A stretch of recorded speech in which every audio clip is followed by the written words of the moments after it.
At the break point, the receiver's already breaking out. Carson Wentz has the ball in his hands, ready to launch. The ball is right there towards the sideline, and boom. What it does for Carson is give him a very good window over top of the safety and over top of the corner to make a throw above them as long as it's on the money. And sure as hell is. So kudos to the receiver for really making that play for Carson Wentz.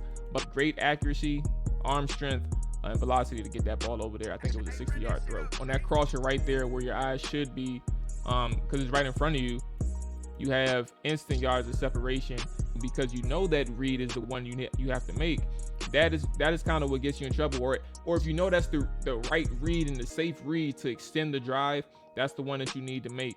And Carson Wentz overlooks it because he's waiting for this guy to break open at the top of his route, which he kind of does, but even still, he's not that open. This is a situation, 1st and 10 at the 38, where you're driving, right, and in a decent drive for that part as well, and you're trying to extend the drive to score points, right? If I was to tell you that this drive ultimately was a key deciding factor in the Raiders winning by 3 points, you better believe it. The tight end leaks open immediately.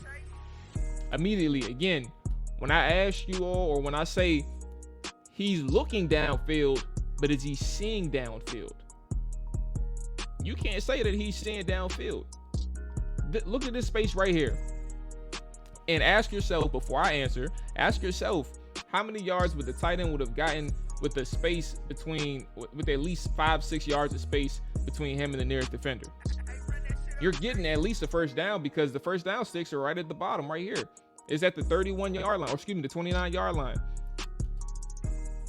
He checks it down, and ultimately the gain goes for, I think, 5 yards.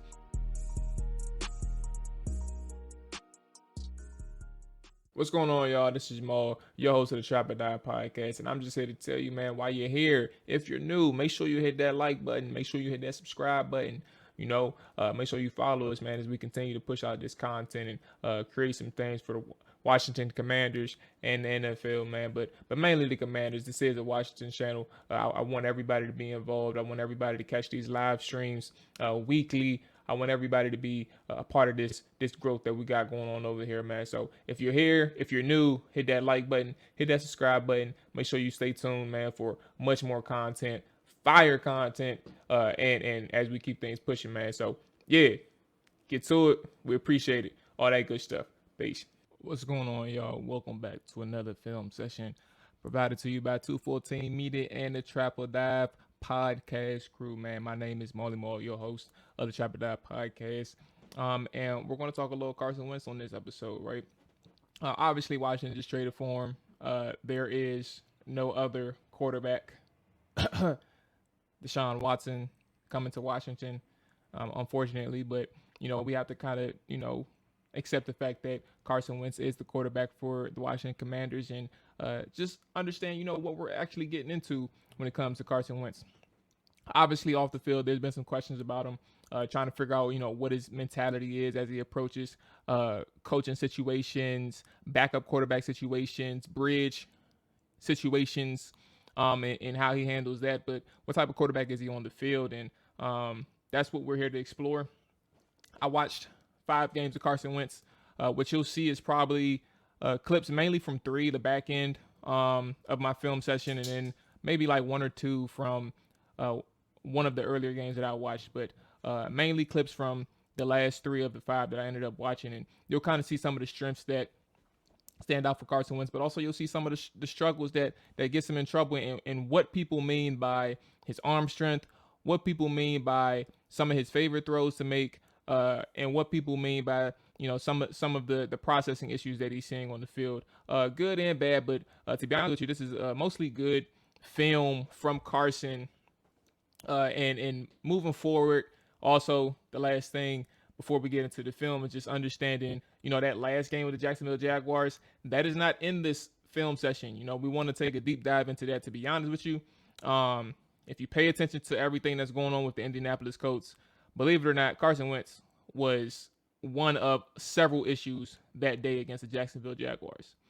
So we'll take a look in that game by itself down the road. But right now, we're looking at some other games, and we can kind of break down later, what exactly went wrong with the Jacksonville Jaguars Indianapolis Colts game in the season finale for the Indianapolis Colts. But right now, let's get into it. Carson Wentz Film Session. Let's take a look at what we got. All right, and the first thing that we're going to start off with here is Carson Wentz's anticipatory skills. As you're listening, give myself some credit. I like to drop in new words here and there. Anticipatory ain't a word that I use so often, but back to the point. His anticipatory skills. Carson Wentz relies on the anticipation. He understands the coverages. He understands leveraging from the receiver and the DB, and this kind of works in his favor and his ability to move the ball down the field. And let me go ahead and press play as we get started. You can kind of see some of the skill sets that makes his skill set in offense and things like that. So we'll go ahead and get started. First game you're seeing is the Baltimore Ravens. His anticipatory skills right here. Good out route, deep out to the hash. Let me go ahead and back up so you can kind of see what I mean by understanding leverage, understanding where his defender and where his receiver should be on a route, right? Let me go ahead and pull up. Okay. So what we're looking at here is a cover 3 base now, or cover 3 back end defense coverage scheme.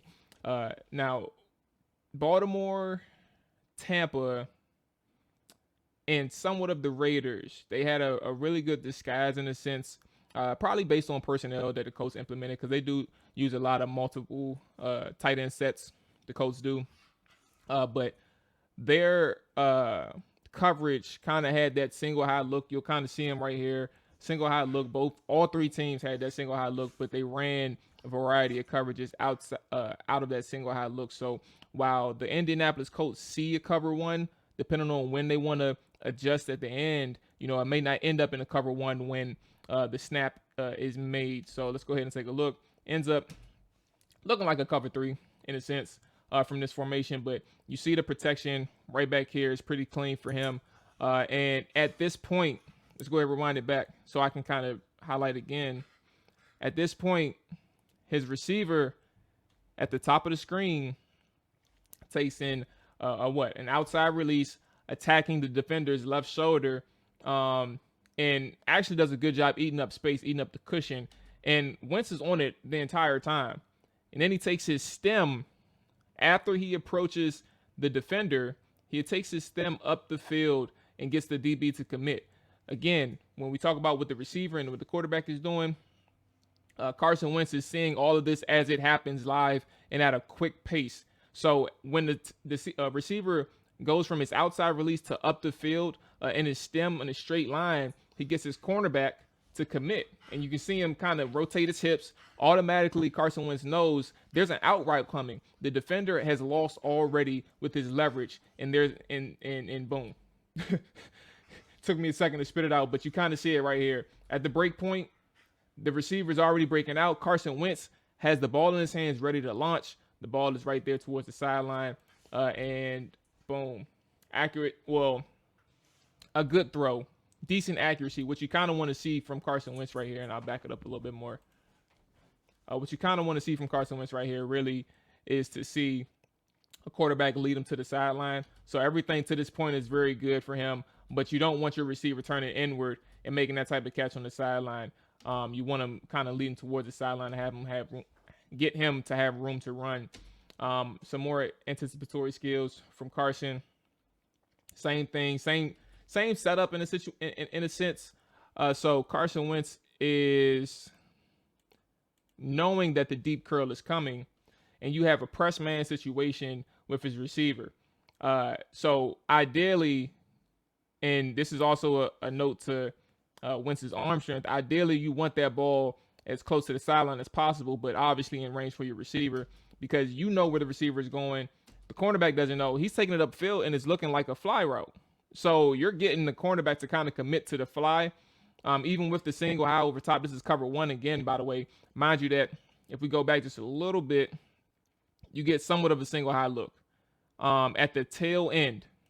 and they're disguising their coverage again. Baltimore is. So he's aware that it's a man coverage situation. Ball is getting ready to go right now.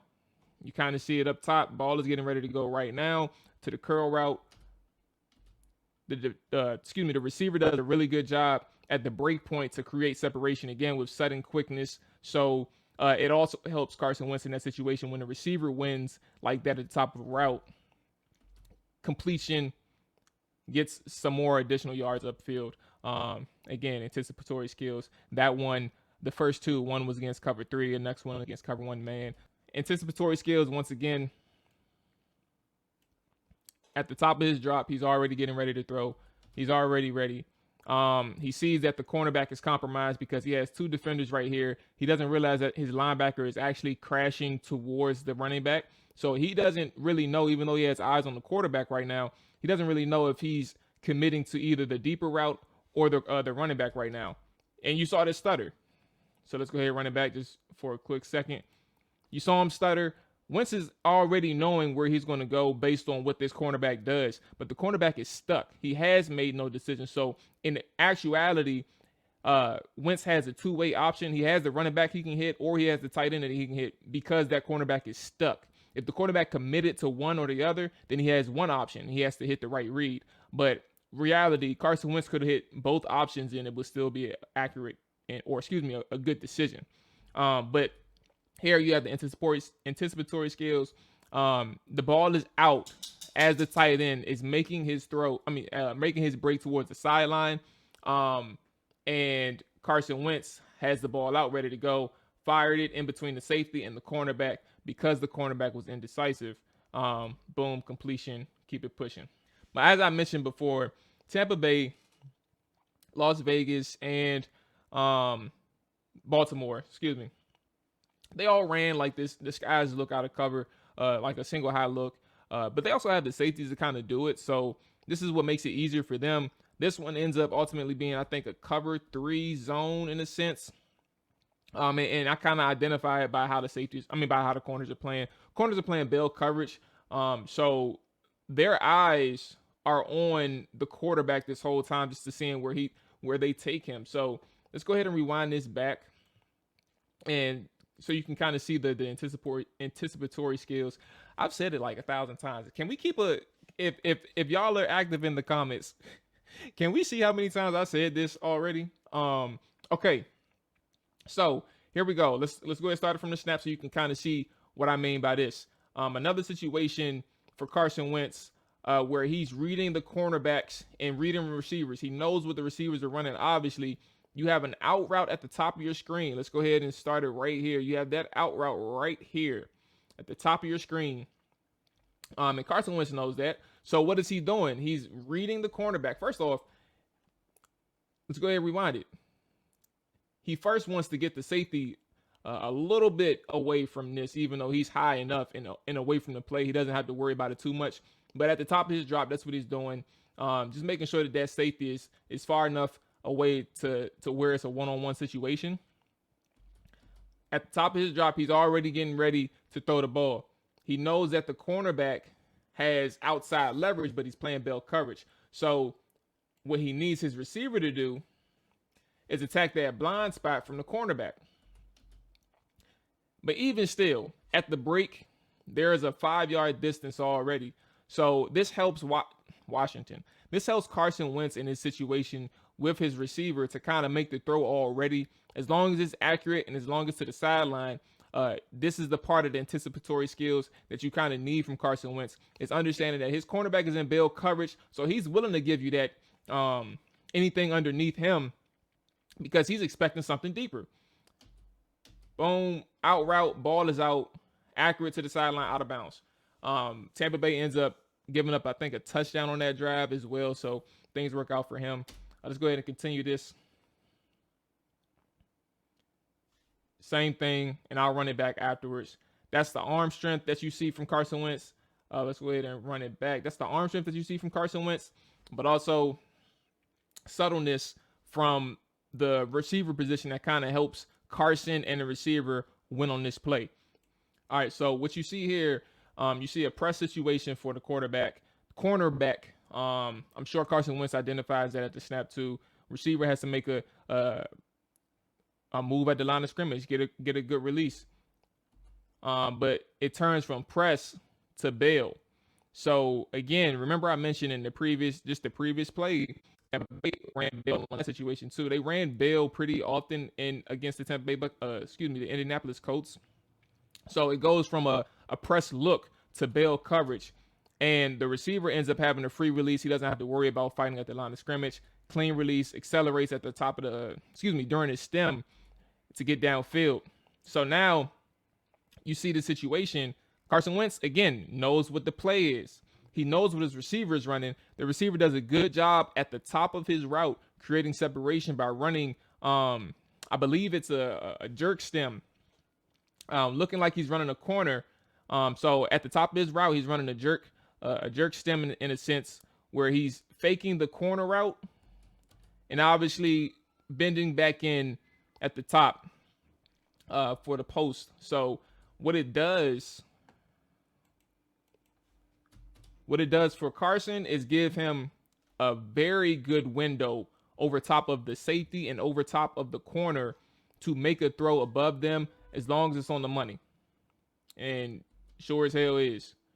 So kudos to the receiver for really making that play for Carson Wentz, but also understanding from Carson Wentz's side that if that cornerback gives up too much space and that the safety, which he is doing, is either biting on the corner or the receiver in the middle of the field, whatever he's doing.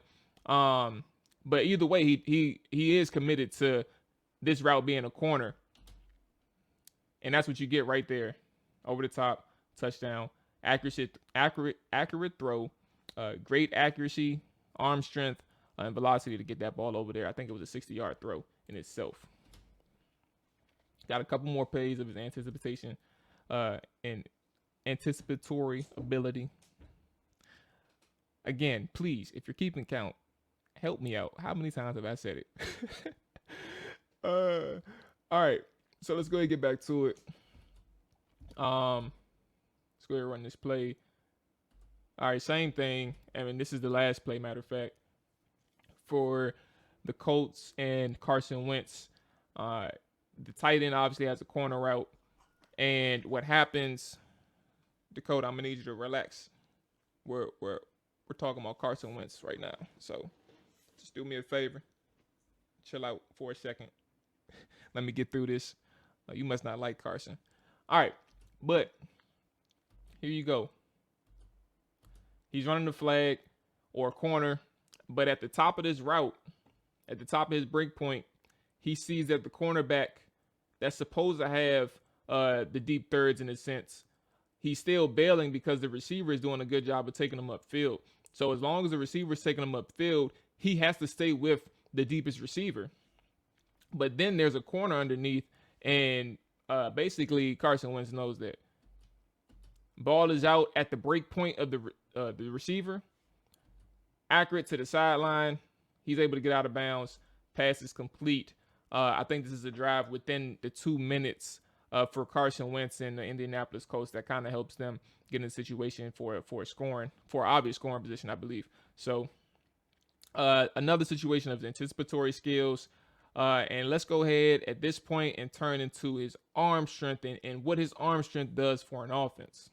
All right, so the best thing about Carson Wentz and just quarterbacks in general with arm strength, but not just arm strength, obviously, because people like to minimize the idea of a quarterback with good arm strength. It doesn't just take arm strength to do things, right? You have to have good anticipation. You have to have good mental processing, and that's kind of what Carson Wentz is to an extent. I would say what you'll see in his weaknesses compromises his mental processing, but you see more good than bad.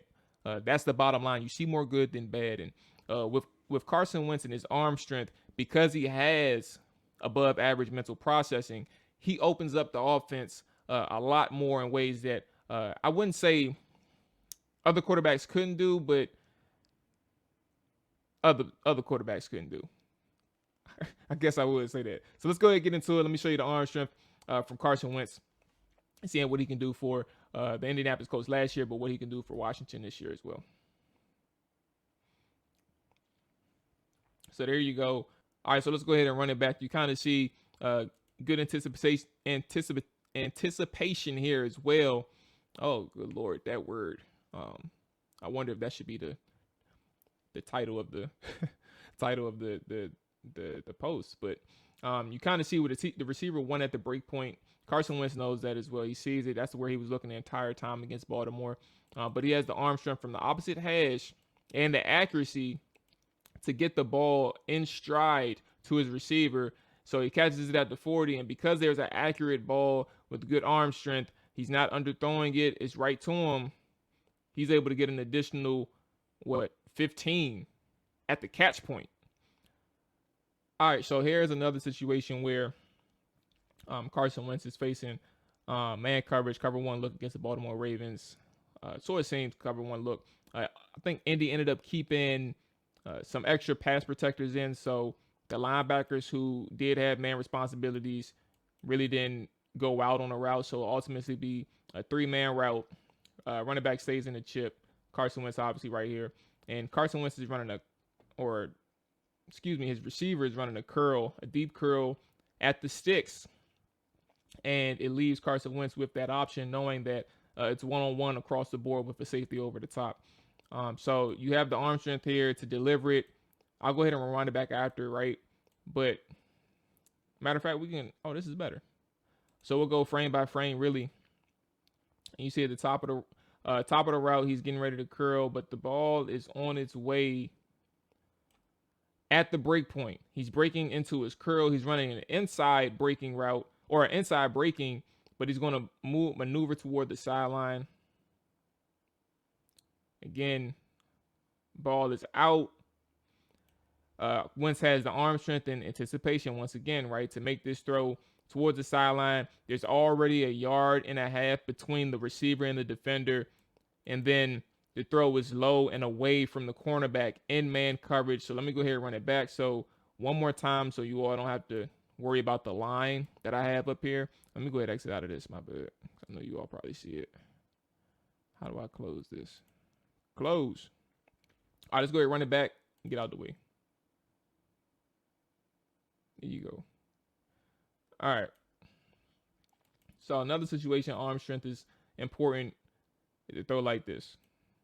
Remember, if you all watch the Malik Willis thing, when you talk about the elite arm strength and elite arm talent and things like that, let's go ahead and run this thing back. This is, again, a throw from the opposite hash to a receiver running a post corner. And his receiver wins at the top of the route. At the break point, really. But he wins right here. He has the DB in it. I think that's not Marlon Humphrey. But he has the DB committing to that post route. So automatically when he breaks it in for his post, he's breaking out for the corner. Look where the ball is. Look where Carson Wentz's eyes are. He's already getting ready to unload. Ball is out. Receiver, he wins. The cornerback knows he's beat. To the sideline. Really good throw with really good arm strength. Throwing it from the opposite hash. Delivering it to the receiver close to the sideline. He's able to get some 1 or 2 yards downfield, but ultimately a first down, 12 yards or so beyond the sticks. So easy completion conversion for them. Let's go to the arm strength thing again. Boom. This is one of the easiest examples to kind of acknowledge that this is some good arm strength from a quarterback is a curl route. Especially when you have receiver who's facing bell coverage and the DB's eyes is on the ball. He knows exactly where the quarterback is throwing. Like the cornerback knows it right now, but can he get to the ball? And kind of, I'm not going to sit here and say Taylor Heinicke never made this throw, but what I will say is, so I would never really say that Taylor Heinicke never made this throw, but what I will say is, I don't know how many throws I've seen where Taylor Heinicke is on the opposite hash, throwing at least 20 or so yards to the opposite side, when in reality, if you just go vertically, is just a 10, 12 yard route, but it's way longer than that. It has to travel horizontally and vertically. Again, my math, I'm not good at like quantifying that, but you kind of know it's longer. It's a longer distance than just 12 yards surface, right? So again, ball out, second or first and 10 becomes second and 1, just like that in a throw that Carson Wentz can make. And something as simple as a curl route with a receiver on the opposite hash of the quarterback opens up your offense because you can do a lot more with the quarterback with really good arm strength and anticipatory skills like that. So boom. But okay, let's go ahead and close things out with some of the issues, right? All right. So let's go ahead and start this thing off with one of the first couple of games that I saw in a third down situation, or maybe first down situation.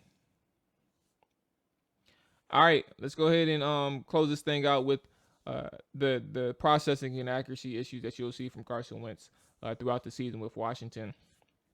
When people say, taking the easy things with Carson Wentz is actually pretty difficult for him, it's not a lie.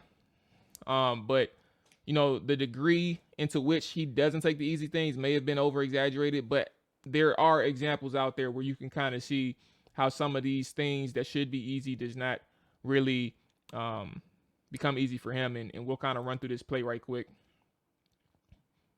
It's a few of them, to be honest with you. He ends up taking a sack, right? But let's go ahead and run it back.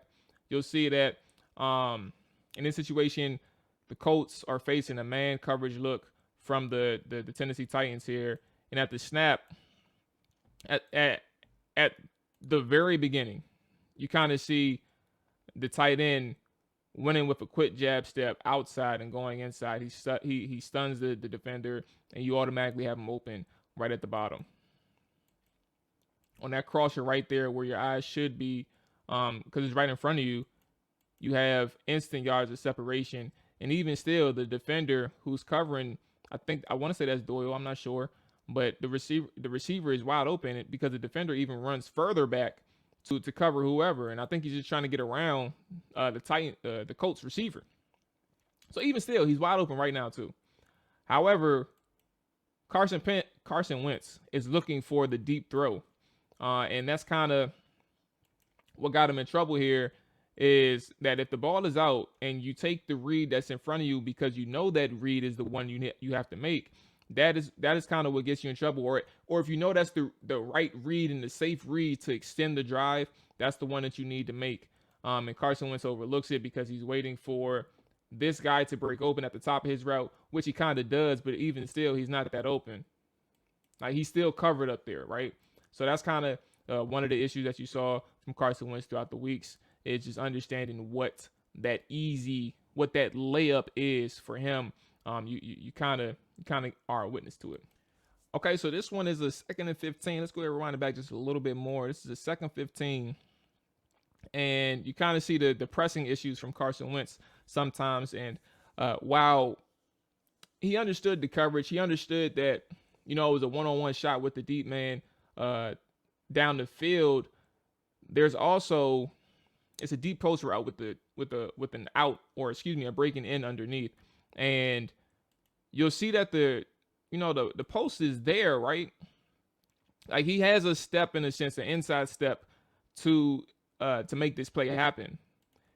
But if we go back,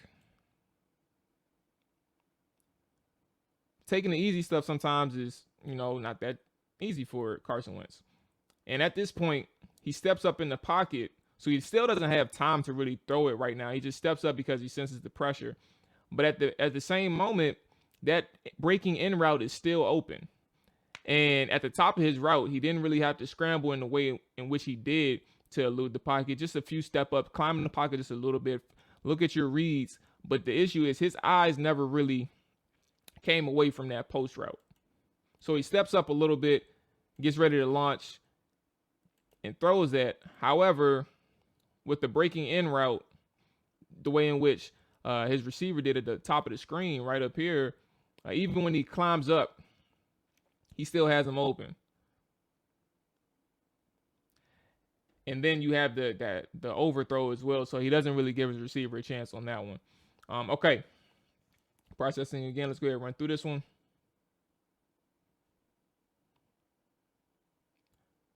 Boom. All right, let's run it back. All right, so right here,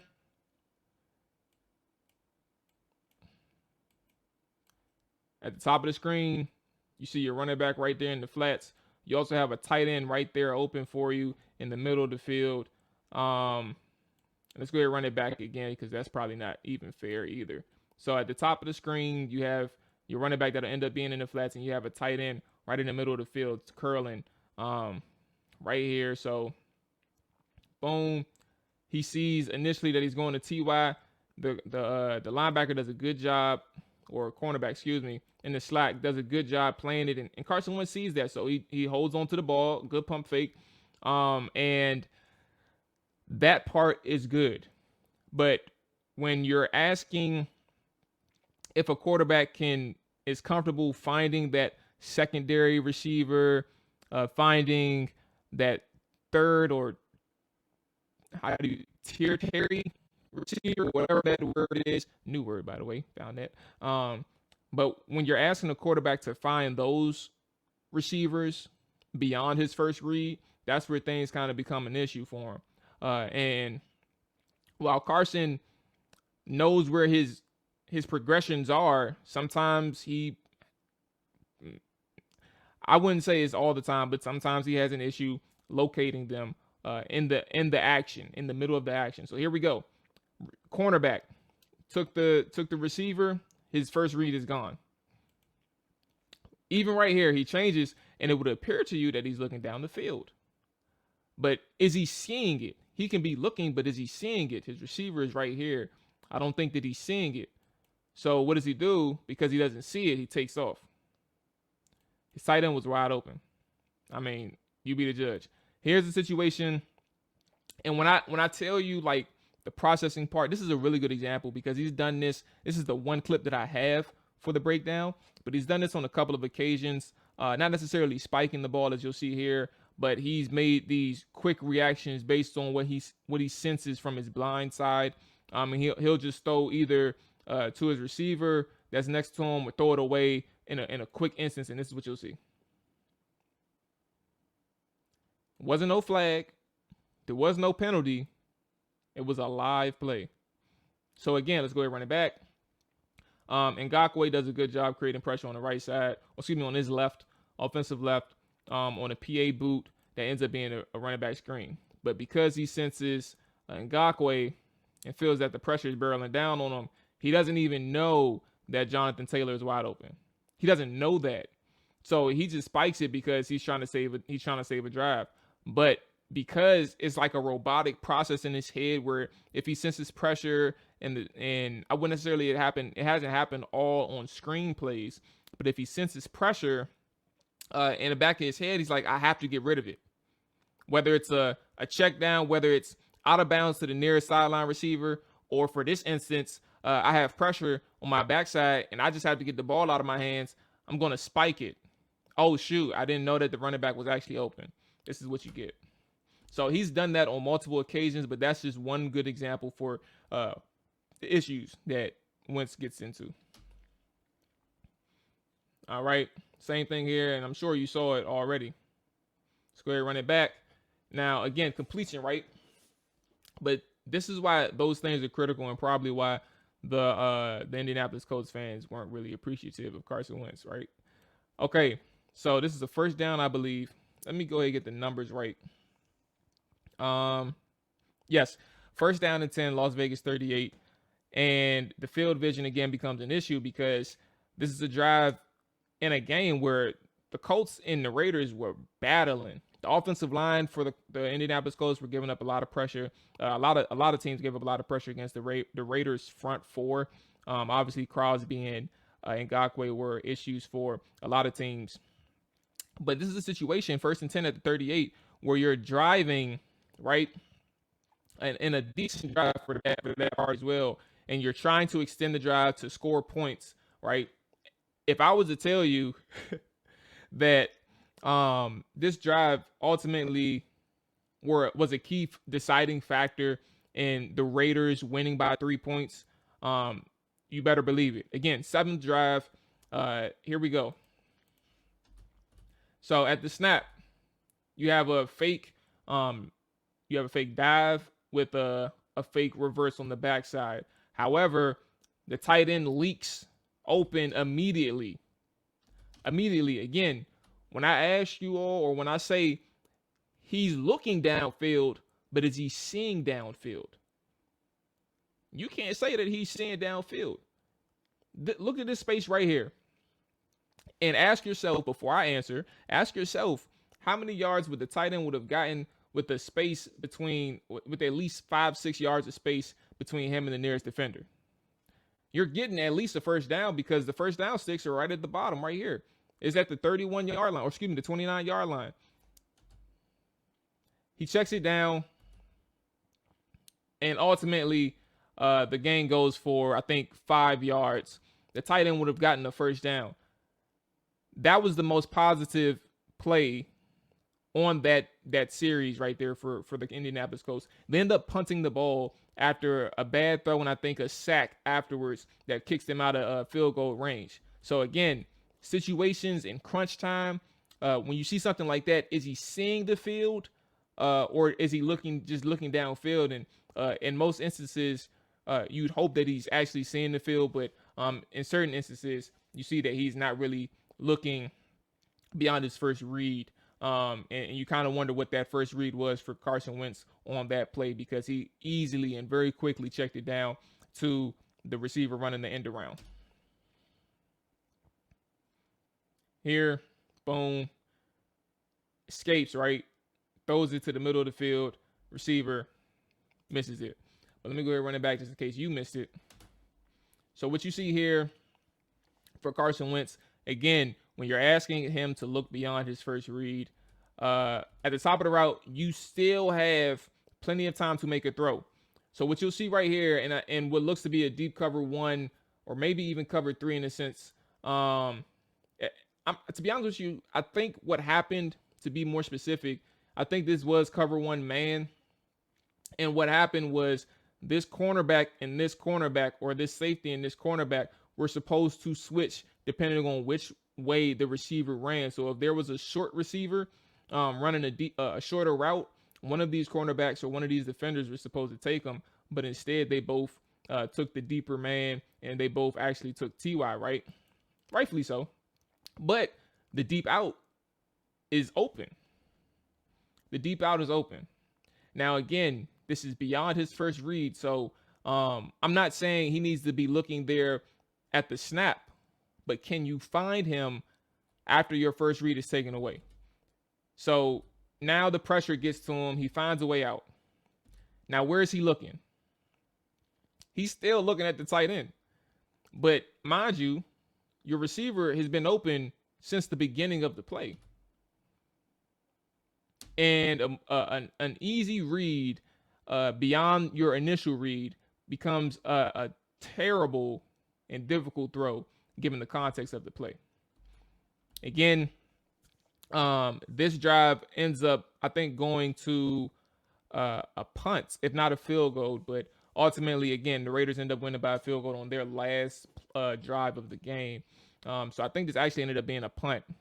So yeah, this was 3rd and 7 to be more specific. So sorry for the mix-up. This was a 3rd and 7 play for the Indianapolis Colts late in the game against the Las Vegas Raiders. That ultimately gave up. They ultimately end up giving up a touchdown on the next drive defensively. Indy ends up scoring on a field goal, I think, to tie it up, and then the Raiders go down to kick a game-winning field goal. So here we go to the accuracy part. Wheel route wide open, overthrown. Perfect pocket, clean pocket. His accuracy and the inability to have that touch on this throw hurts him. We can run it back one more time so you all can see it.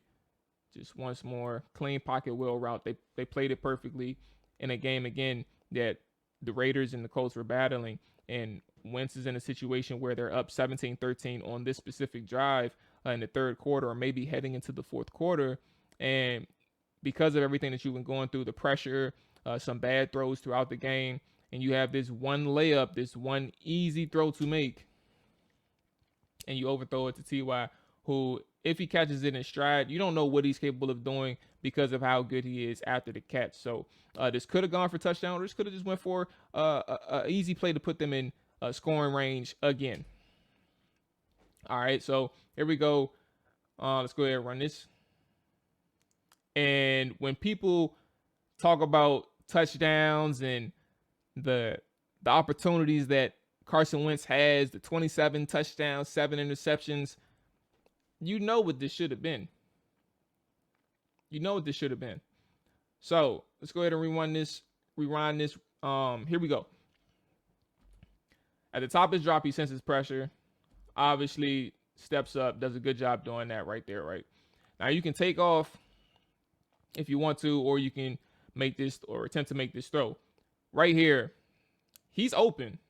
So I can understand the sense of trying to get the ball out there to the end zone, right? You also have this guy right here who's just asking for you to throw it to him. He ends up running towards him, scramble drill, common things, just run towards your quarterback, right? Still, he decides to throw it deep, wide open, makes sense. But where does the ball have to be? The ball has to be in the back of the end zone for you to make this throw. You have a lot of space. The DB, the safety is already committing to the receiver, so you have to get some air on this ball. And he sails it short. He doesn't even reach the end zone. So throwing on the run, you throw up a duck like that is a problem. So let's go ahead and that's an interception right there. But luck has it, he scores a touchdown. So context, you saw that touchdown, you saw what it should have been, and you saw the poor Armstrong on the run against the Las Vegas Raiders that ultimately just worked out for the Indianapolis Colts.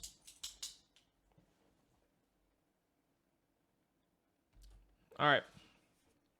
Now you just saw this play.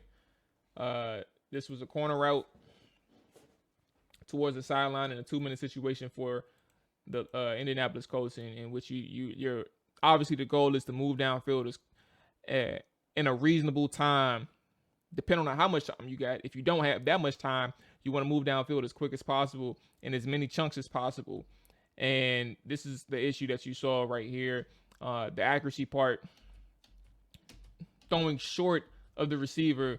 And while the pass was completed, it doesn't necessarily mean it was a good throw. Reminder, when we talked about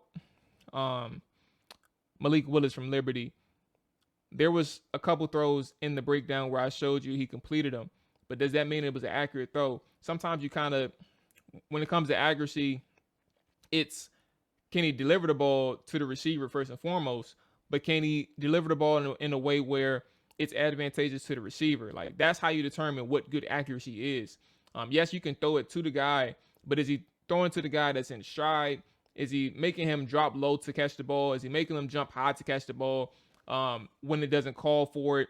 And this is a situation where you see that the receiver, when we're in a 2-minute situation, has to jump down to the ground or drop down to the ground to catch the ball, and he's not able to get out of bounds. Ultimately, they end up, scoring a field goal on that drive. But this is a situation where 10 times out of 10, right, you do not want your receiver dropping down to the ground. You want them to have that catchable pass that allows them to stay on their feet and things like that. So that's that. Accuracy. Another thing right here where the receiver wins at the top of his route. Let's go ahead and run it back. And he wins at the top of his route, sails a post, breaks out. The cornerback really is committing to that post. So Carson Wentz understands, because he has good anticipation skills, that that receiver is going to be open on the breaking out, and he's getting ready to throw it. However, Carson Wentz, in a situation where the Indianapolis Colts were struggling, this is one of the earlier throws. He throws it high, way too high for the receiver to make a drive extending catch, and ultimately it gets broken up by number 10. And here we go with a post corner. Now, if you all wasn't able to see it, the ball landed out here, well away from the DB and well away from the receiver. But let's go ahead and run it back. Clean pocket for the most part. And you have an underthrown ball from Carson Wentz. In a situation where you have one-on-one coverage, you want that ball to be out here, well out here versus over here towards the sideline. So there you go with that one. And I think we have one more. And boom. Again, remember, completed pass, right? Let's go ahead and run it back quickly.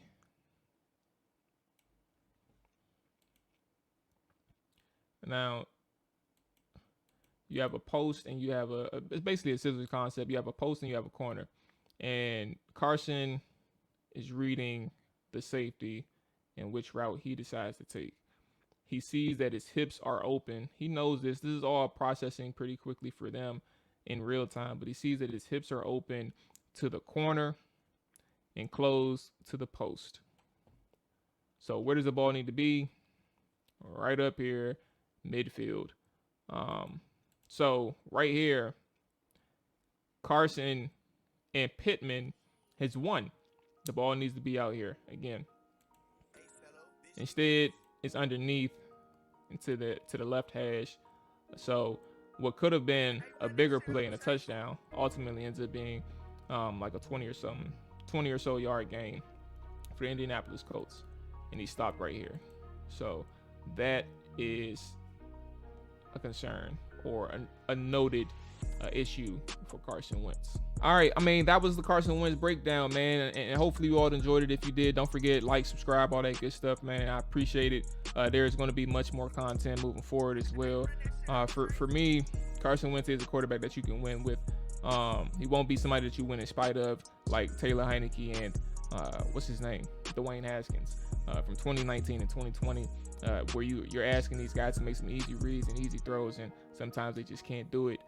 Whether it's for arm strength, lack thereof, or too much arm strength, or just even being able to see the field as clearly as possible.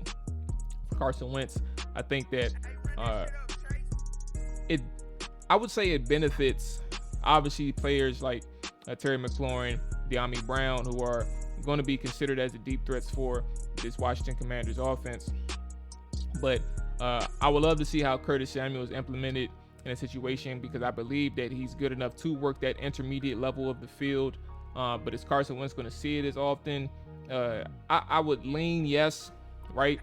And to be honest with you, the myth of the checking down to the running back is real. We kind of display that in variety of ways. It's just the short level throws that if it's not within his first read or two, is going to be a problem. And that's kind of where you see things working out. So there's design screens, there's design halfback run or halfback throws to the running back. I don't want to confuse it with like an actual running back throwing the ball, but design throws to the running back, specifically the screen game, where things worked out well for the Colts. But for Washington, if you're going to ask the running backs to get involved, odds are you're going to have to increase and make a better, perform better in your screen game, because Washington struggled in 2021 for sure in that regard. You have to get better with your screen game and get Antonio Gibson, and if J.D. McKissic resigns, you have to get him involved as well, get a little bit creative with that aspect. But in terms of a downfield threat, Carson Wentz will challenge defenders. He loves the out concepts, like the deep breaking outs. He throws with anticipation, so he kind of understands the concepts of offenses, and people like Terry, if they're able to win downfield, and I don't take that as a slight. I'm just saying, projection-wise, if receivers are able to win downfield within their stem and their break point, they're going to be able to win with Carson Wentz, because Carson Wentz is able to recognize that. If he's holding on to the ball too long, obviously you kind of see the troubles that he gets into. His eyes kind of shuffle, where you kind of think that he's looking downfield, but in reality, he's already committed to either that first read or probably trying to take off. And that could end up proving to be a detriment to an offense. So with that being said, plenty more conversations for Carson Wentz to come. I'm looking forward to everybody's reactions moving forward. If we're talking about the money-wise, the compensation thing, I'm not a fan of the trade itself. Money-wise, $28 million is pretty tough to deal with. the draft picks, okay, but money wise, it's going to be hard to deal with. So you kind of have to have this work out and hope it works out for Ron's sake as well. So it'll be interesting to see how this thing play out. But we're not done with the Carson Wentz conversation. Remember, stay tuned for the Jaguars-Colts game so we can kind of figure out what really happened from an overall standpoint, like how bad was Carson Wentz, but also how bad was the offense in general, because it certainly seems that a lot of people, the public narrative is that it's all Carson Wentz's fault. So let's take a stab at that down the line. Be on the lookout for that. But yeah, we're out of here. Y'all enjoy your day, enjoy your evening. And that's it.